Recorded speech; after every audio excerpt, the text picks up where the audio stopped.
Erin Borla with the Sisters Oregon-based Roundhouse Foundation. Green River, Utah, population 900, is a waypoint in the desert with more hotel rooms than actual residents. You might stop there for lunch or stay the night on your way to the Grand Canyon. And like so many rural towns, if you're just passing through, you might not see that it's a vibrant, creative community in its own right. Maria Sykes has contributed to that vibrancy in the 16 years that she's lived there. She's the director and co-founder of Epicenter, a nonprofit in Green River that focuses on housing and fosters creativity and art in the community. Maria is originally from the South. She went to architecture school at Auburn University in Alabama and graduated during the recession. She joined Americorps and ended up working with a nonprofit in Green River, and she never left. And for me, it started as just a summer. And then we were able to convince a local couple, an artist and a rocket scientist, actually, to let us buy their old building for a whole $5,000 to kind of transform that into a housing resource center.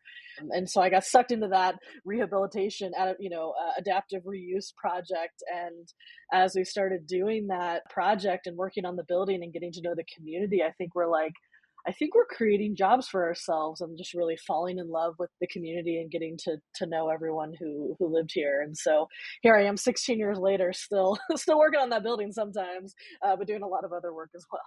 That's so amazing. I love, let's talk about a rural place, right? The artist and the rocket scientist that comes together to do affordable housing. This is such a fantastic story. And I love that housing is sort of centered to the work. So talk a little bit about what Epicenter is doing now. It feels like you're doing a lot of different things.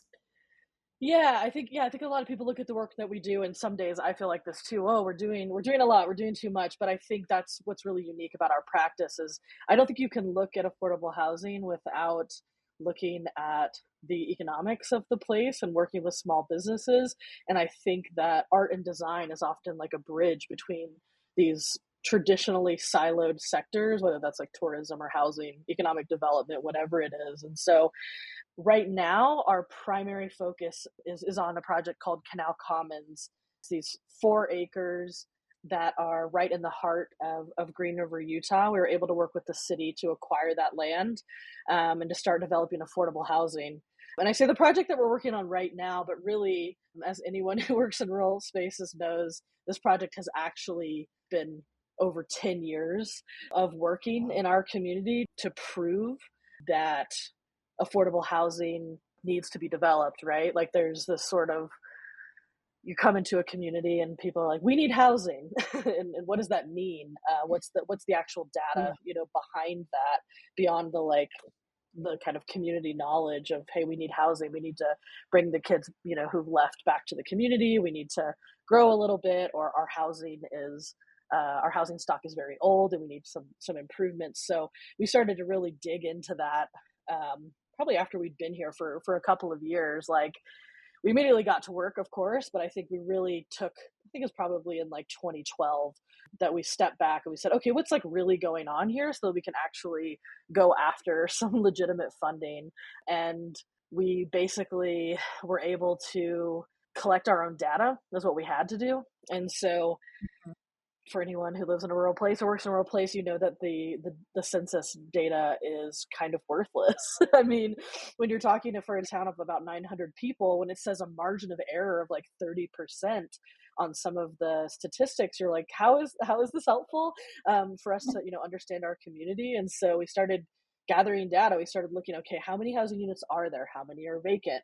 What condition are they in? And really understanding that. And so obviously we're driven by passion and the stories of the people who live here and their very real lived experiences, but we wanted to back that up with data. And so what we found is there's this little piece of the pie that were homes that needed repairs. And that wasn't something that we had thought that we would get into, but we developed a small home repair microloan program that we ran for about 5 or 6 years, did 50 or 60 of those small projects. We learned a lot through that in terms of, what's great housing to people in Green River and what are the needs and wants here. And after we ran that program, which is called Fix It First, we started developing a prototype for mobile home replacement called the Frontier House. and we built one of those units in like 2016, 2017. And after all of that effort of building that one house and the cost, we said, okay, we need to build more of these houses at once, and we need to be like working with contractors, and we need kind of bigger financing. And so that's kind of where we eventually got to Canal Commons and getting the land from the city and the financing. And we've designed the houses, and we were acting actually as developer. If you had told me that I would have been an actual housing developer 10 years ago, I would have laughed at you. But it's so hard to convince someone from outside of our community that the need is here. And it's not necessarily profitable to develop affordable housing. Obviously, we're not looking to make a dime. And so no one was wanting to step up and do that. So Epicenter said, all right, we're doing it. We're going to become developers. We're not just going to be designers. And so right now we have five houses that are under construction, which is really exciting. You talk a lot about art and design, and I think that's even how we got connected, right? Was through your partnership and grant through the National Endowment for the Arts around art and design. Talk to me about the philosophy around that. Yeah, I think art and design it's the connector, right? It's the kind of like glue between all types of things, and it's a way for communities to explore different futures. It's so many different things, and I think one key piece for us is these kind of smaller, I say smaller, but they're really important, like design or art projects that we do with visiting artists through our Frontier Fellowship program. In a lot of ways, those are like research and a way for us to better understand our community, because on a daily basis we don't have access to everyone in the community. They're living their lives, we're living our lives. But when we do a project that's specifically community engaged, especially when it is focused on maybe a piece of the community that we hadn't engaged yet, whether it's senior citizens or the Latinx community, whatever it might be, it allows us to gain understanding of those folks and how are they living their lives, what are their dreams for Green River, what are they struggling with, what do they love about this place. And then we use that information that we learn. It feels icky to say used, but we do use it to inspire the work that we're doing, literally like in the design of homes, but also in like what's Epicenter going to do for the next 10 years, right? Because that shouldn't be determined by just the organization. That should be coming obviously from the community, the primary community that we're serving. Yeah, using that community feedback. I think it's so interesting how sometimes we want to silo arts and cultural projects into their own entity, but the intersection where art sits, and architecture in itself is an art, right? But I think Mhm. recognizing the value that arts and culture bring to community, one, as a community builder, two, as this opportunity to inform direction, right? Yeah, absolutely. We like really Epicenter really confuses funders because they're like, okay, are you housing, or are you an arts organization? Are you doing economic development? And I'm like, yes, all of these things. And so it can be like hard to understand if a funder is like, they have siloed, what their efforts are. And so it's really exciting when we do find someone who gets it, or will at least fund a portion of what we're doing with the understanding that, arts and design is going to be a component of it, or that there is some economic, like we believe that housing is economic development, for example. But yeah, it's all integrated. Art is culture, it's heritage, it's all of these things. Yeah, yeah. So you have the Frontier Fellowship program, and that's bringing arts and artists to the community. What do you think the biggest achievements or benefits beyond having just the presence of art? What does that fellowship really bring to the organization? I think our visiting artists and designers are very unique. They usually don't just kind of do a fellowship and leave. We certainly have artists who, we don't continue to work with, like that happens, but often they join on as staff, or in the past Americorps come on as board members, and so they really engage in a deep way, sometimes for many years, with our community. And they're bringing outside expertise, they're bringing a new perspective, and they're really investing in the community, getting to know, like going into the schools and presenting to the students there about arts and design, and like, what are the future possibilities, like what could you do as a career outside of Green River, and maybe you bring that back to the community. And then also like beautification projects have been a really huge one. And I think that that's really important both for the community and for Epicenter. And when you're doing this work, a lot of it's so long term, whether it's your goals for, you know, a more vibrant community or developing housing, which takes so long. It feels like having those like little wins along the way are like what gives us life, and the community as well, to kind of see sort of like tangible things. And so for us, you know, that's been, you know, creating an exhibit about the town, and short films or publications that highlight community members or, you know, local traditions and lore or whatever it might be. Sometimes it's this literal beautification projects. Like the artist Lisa Ward did this really gorgeous neon welcome sign for the community, which engaged a lot of young people in the design, and then a lot of local contractors and folks to help us build it, and a neon artist down in Albuquerque. But that sign has, you know, become an icon for the community. It's something to look towards in terms of, right, we can have beautiful things and like things that people are excited about that they want to pull off the road and, you know, take a photo with. That's not a block, you know, what is a block away, which is a lot of abandoned and blighted buildings, which we struggle with that, and I know a lot of other rural communities do. So I think those moments of vibrancy and brightness and celebration of the community, they're huge in terms of the, you know, achieving our long-term goals. Talk a little bit about the changing demographic. We've heard about the, you know, the different industries, and that's a common thing that we hear from rural places, right? The coal mine closed, or the timber industry went out, and so the whole demographic changed or shifted. What does that look like in Green River?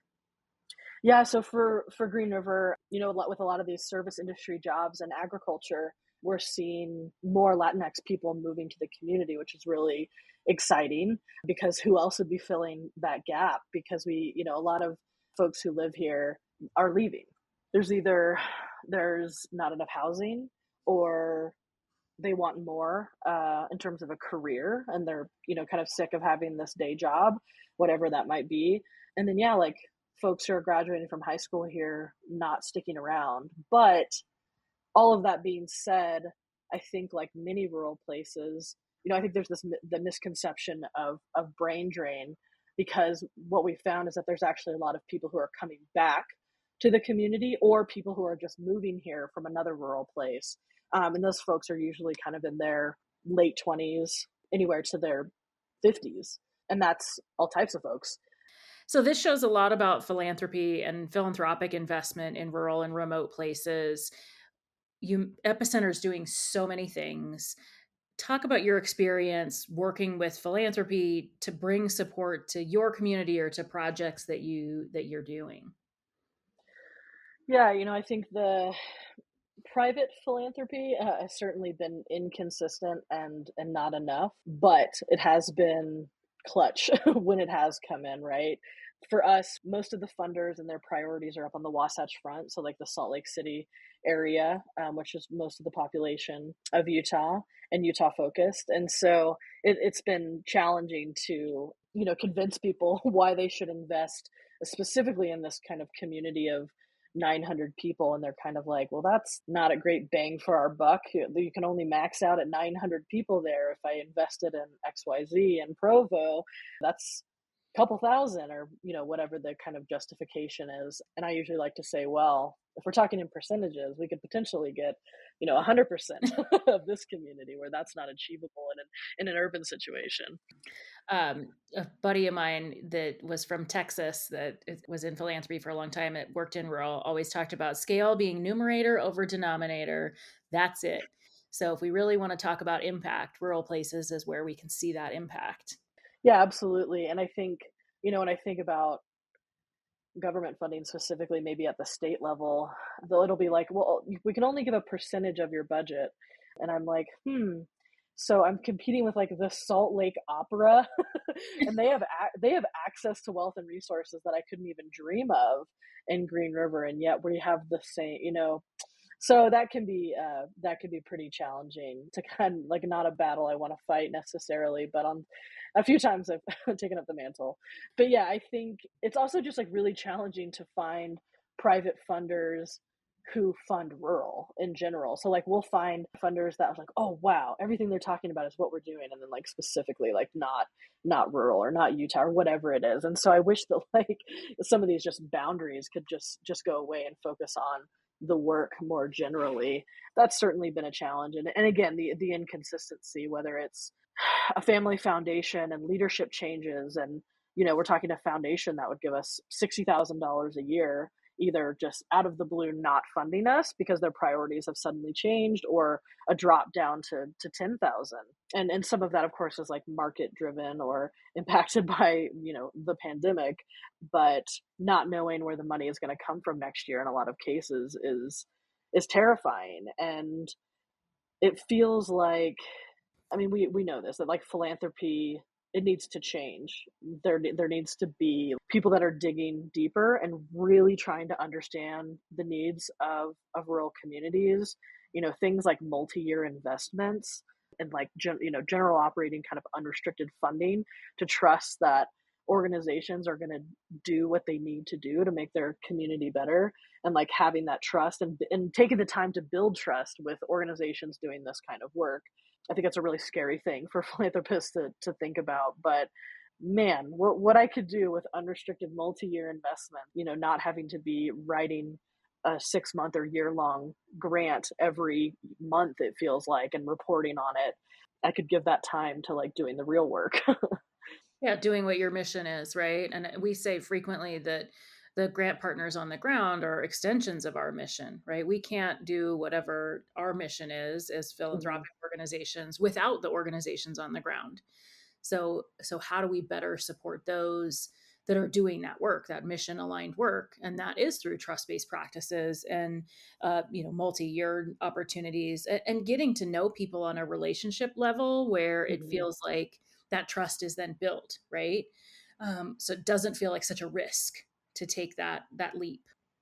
Yeah, absolutely. And I think also like there's this idea of just technical assistance, right? That kind of rubs me the wrong way in a lot of ways, which my organization has certainly benefited from technical assistant providers, but I think it should maybe be rethought as maybe more of accompaniment, and yeah, working alongside funder and provider, nonprofit, like working together, accompanying one another through the process, and making this work better, easier to do, better serving the communities, whatever that might be. Say more about that, the technical assistance side.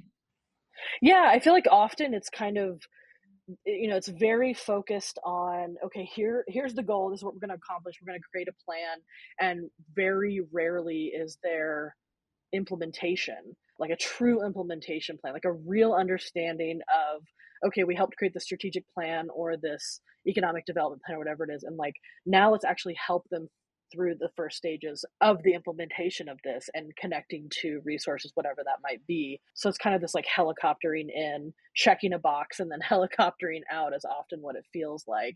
And so I think that could certainly be thought of in a different way. And also sometimes the like technical assistance feels like it falls very much on the community to do the work. And so like maybe with accompaniment, I think that like those resource providers should be bringing in people to actually do some of the work, whether that's creating a fundraising packet or some sort of strategy for fundraising. Yeah, that's super helpful. I think those are things that, as funders, we look at like what's beyond the check, right? Hmm.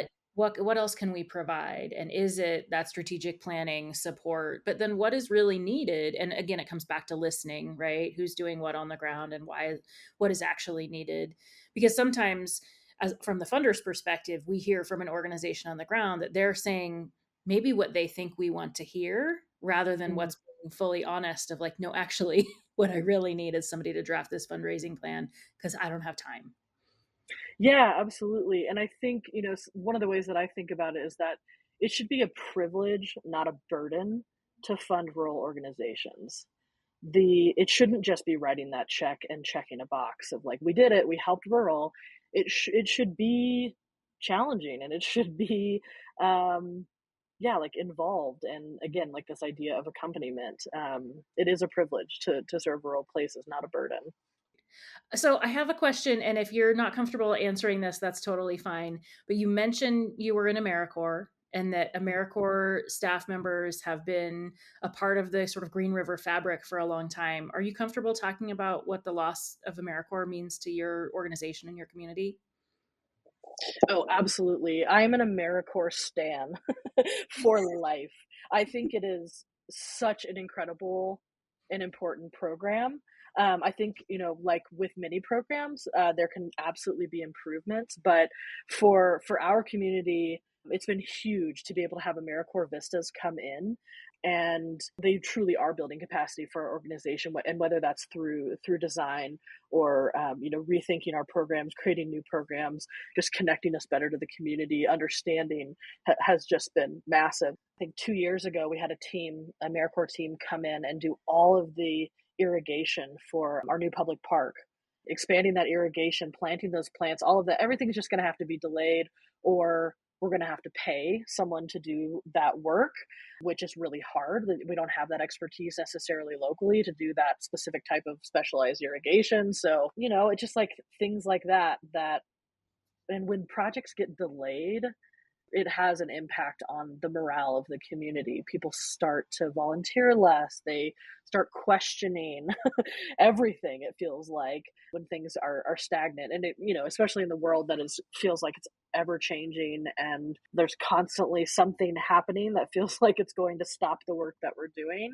Having the Americorps coming in was just critical in keeping that momentum going forward. So yeah, I mean, when one team comes in, that's tens of thousands of dollars of investment kind of into the community, and we're not going to be able to fill Yeah. that gap. So if I am to call you back in 30 years, do you think you'll still be in Green River? And what do you think you'll be excited to share about the community at that point? Oh yeah, good question. I think I will still be here, at least in one way or another. I've lived here for 16 years, and that's the longest I've ever lived anywhere.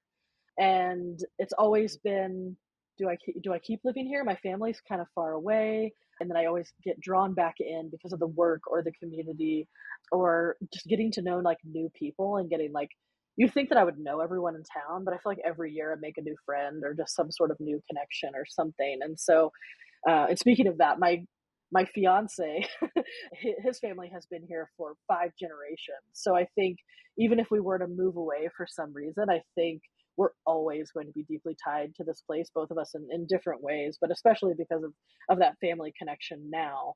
And then in terms of like what I hope Green River will be, then I really hope that it's a place where people have options. I think right now it feels like people do what they have to do. This is the job I have to take. This is the house that I have to live in.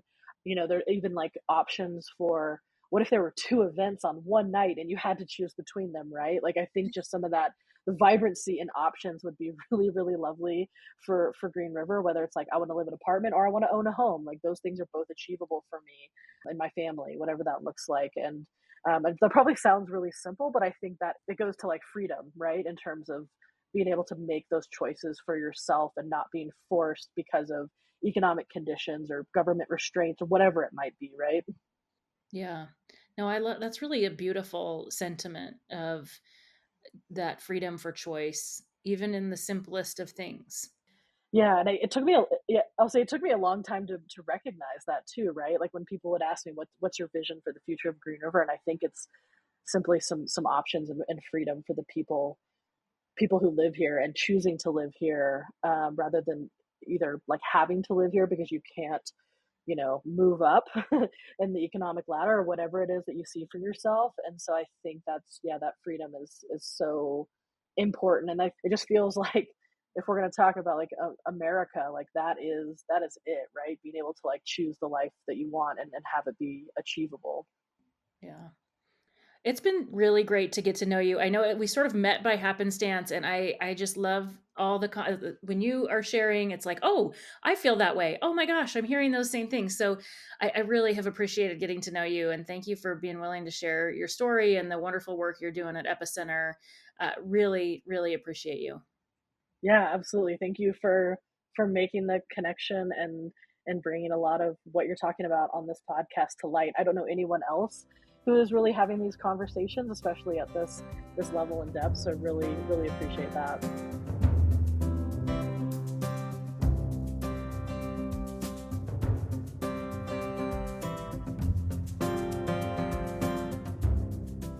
Maria is pretty fantastic. I feel so privileged to have crossed paths with her in this most random way, but really do love that we have connected. And now I want to go back to Green River, ultimately, and check out all the cool things that they're doing, not as a visitor, but as someone with this keen eye for all of the great work that they're doing. And I think that's something as funders we need to do, even when we're out traveling, spending some time really looking at what people are doing and what communities are doing to drive their projects forward. We never should underestimate the potential of these remote, low population communities to make the change that they need. They're working internally and trying to figure all these things out. Sometimes they just need that listening ear. You know, you've heard us all communicate on this show so many times about breaking those silos in our funding areas, because oftentimes in rural places, things aren't just one focus area. They cross those different bridges of, is it an art program? Is it a housing program? It's all of the things. So being able to really hear what the community is trying to do, I think, is such a benefit. I love that she really encourages funding folks with a vision, right? Communities everywhere are often led by visionaries. If we can find those individuals and inspire them, infuse some capital into the projects that they're working on, we can really drive projects forward. Thanks so much for listening to Funding Rural. Head over to our website, fundingrural.com, for more information, show notes, and everything else that you'll need.